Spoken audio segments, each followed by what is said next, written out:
video kali ini saya akan menjelaskan tentang materi dari pendekatan pembelajaran Penjaskes di sekolah dasar. Terdapat 12 pendekatan yang bisa digunakan dalam proses pembelajaran Penjaskes di sekolah dasar. Apa aja sih pendekatan tersebut? Simak video ini sampai selesai ya. Yang pertama adalah pendekatan ekspositori. Pendekatan ini merupakan pendekatan yang menekankan pada penyampaian informasi yang disampaikan oleh sumber belajar kepada warga belajar. Melalui pendekatan ini, sumber belajar dapat menyampaikan materi sampai tuntas atau sampai selesai. Pendekatan ini juga dapat digunakan apabila jumlah warga belajar dalam kegiatan belajar itu relatif berjumlah banyak. Pendekatan ekspositori dalam pembelajaran cenderung berpusat pada sumber belajar dengan memiliki ciri-ciri sebagai berikut. Yang pertama, adanya dominasi sumber belajar dalam pembelajaran. Yang kedua, bahan belajar terdiri dari konsep-konsep dasar atau materi yang baru bagi warga belajar. Yang ketiga, materi lebih cenderung bersifat informasi. Yang keempat atau yang terakhir, terbatasnya sarana pembelajaran. Pendekatan pembelajaran yang kedua adalah pendekatan inquiry. Pendekatan inquiry adalah cara belajar yang menggunakan cara penelaahan atau pencarian terhadap sesuatu objek secara kritis dan analitis sehingga dapat membentuk pengalaman belajar yang bermakna. Langkah-langkah dari pendekatan inquiry yaitu yang pertama stimulation, yang kedua problem statement, yang ketiga data collection, yang keempat data processing, yang kelima verification, dan yang keenam atau yang terakhir generalization.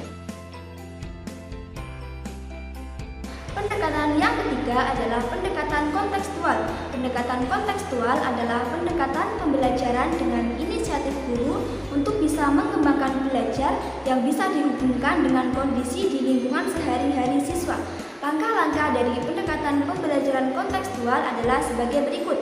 Yang pertama, konstruktivisme, yang kedua, bertanya, yang ketiga, menemukan belajar kelompok atau masyarakat belajar, yang keempat, pemodelan, yang kelima, refleksi, dan yang keenam adalah penilaian yang sebenarnya.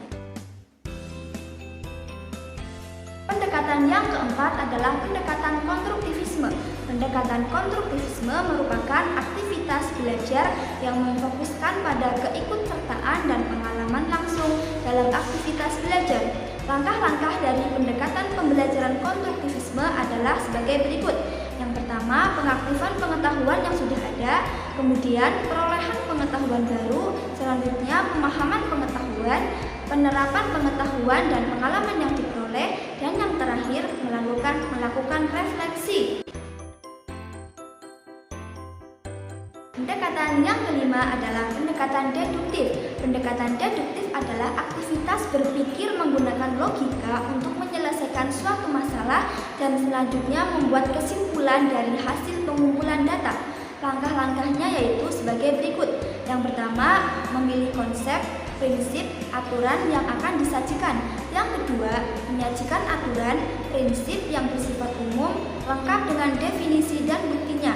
Yang ketiga, disajikan contoh-contoh khusus agar peserta didik dapat menyusun hubungan antara keadaan khusus dengan aturan prinsip umum. Dan yang keempat, disajikan bukti-bukti untuk menunjang atau menolak kesimpulan bahwa keadaan khusus itu merupakan gambaran dari keadaan umum. Pendekatan pembelajaran yang keenam adalah pendekatan induktif. Pendekatan induktif adalah hasil kesimpulan dari aktivitas. Pendekatan pembelajaran yang keenam adalah pendekatan induktif. Pendekatan induktif adalah hasil kesimpulan dari aktivitas berpikir dari elemen dengan karakter khusus. Langkah-langkah dari pendekatan induktif adalah sebagai berikut. Yang pertama, memilih konsep, prinsip, aturan yang akan disajikan dengan pendekatan induktif. Yang kedua, menyajikan contoh-contoh khusus konsep, prinsip, atau aturan itu memungkinkan siswa memperkirakan sifat umum yang terkandung dalam contoh-contoh itu. Yang ketiga, disajikan bukti-bukti yang berupa contoh tambahan untuk menunjang atau menyangkal perkiraan itu. Dan yang keempat atau yang terakhir, disusun pernyataan mengenai sifat umum yang telah terbukti berdasarkan langkah-langkah yang terdahulu. Pendekatan pembelajaran yang ketujuh adalah pendekatan konsep.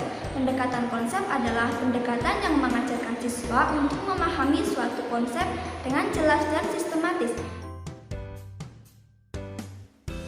Pendekatan pembelajaran yang kedelapan adalah pendekatan proses. Pendekatan proses merupakan aktivitas pembelajaran yang berfokus kepada siswa untuk bisa menjiwai sebuah proses pembangunan dan penemuan konsep yang bisa menjadi landasan bagus untuk keterampilan suatu proses. Menurut Jamarah tahun 2006 bahwa ada langkah-langkah yang harus dilalui oleh guru dalam melaksanakan keterampilan proses, yaitu yang pertama pendahuluan atau pemanasan, yang kedua pelaksanaan proses belajar mengajar atau bagian inti. Pendekatan yang kesembilan adalah pendekatan open-ended. Adalah pendekatan yang mengajarkan siswa agar ia bisa membuat metode dengan cara yang bervariasi ketika akan menjawab sebuah persoalan atau suatu masalah. Pendekatan ini dalam pembelajaran disajikan sebagai berikut. Yang pertama, memperkenalkan masalah secara terbuka. Yang kedua, memahami masalah. Yang ketiga, memecahkan masalah oleh siswa. Yang keempat, membandingkan dan mendiskusikan masalah. Yang kelima, menyimpulkan oleh guru. Dan yang keenam atau yang terakhir, siswa menuliskan apa yang mereka pelajari hari ini di buku tulis masing-masing. Pendekatan selanjutnya atau pendekatan pembelajaran yang ke-10 adalah pendekatan saintifik. Merupakan aktivitas belajar yang disiapkan agar siswa bisa dengan aktif membangun sebuah keterampilan pengetahuan dengan cara observasi, bertanya, bernalar, mengumpulkan data. Dan tujuan dari pendekatan saintifik dalam proses pembelajaran antara lain: yang pertama, untuk meningkatkan kemampuan berpikir peserta didik, untuk membentuk kemampuan dalam menyelesaikan masalah secara sistematik, kemudian menciptakan kondisi pembelajaran supaya peserta didik merasa bahwa belajar merupakan suatu kebutuhan, kemudian melatih peserta didik dalam mengemukakan ide-ide, selanjutnya meningkatkan hasil belajar peserta didik, dan yang terakhir mengembangkan karakter dari peserta didik. Pendekatan selanjutnya atau yang ke-11 adalah pendekatan realistik. Pendekatan ini adalah pendekatan yang berfokus pada hal yang nyata atau realistik untuk siswa. Langkah-langkah dari pendekatan pembelajaran realistik adalah sebagai berikut. Yang pertama, memahami masalah kontekstual, kemudian menyelesaikan masalah kontekstual, membandingkan dan mendiskusikan jawabannya, yang terakhir menyimpulkan hasil diskusi tersebut.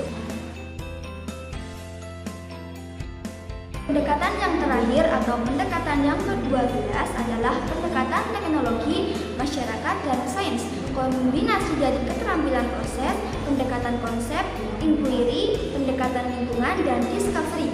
Sintaksnya yaitu invitasi, eksplorasi, pengajuan eksplanasi dan solusi, serta tindak lanjut. Nah, demikian merupakan penjelasan dari pendekatan pembelajaran Penjaskes di sekolah dasar. Semoga apa yang saya sampaikan dapat memberikan manfaat kepada kalian semua ya. Terima kasih. Wassalamualaikum warahmatullahi wabarakatuh.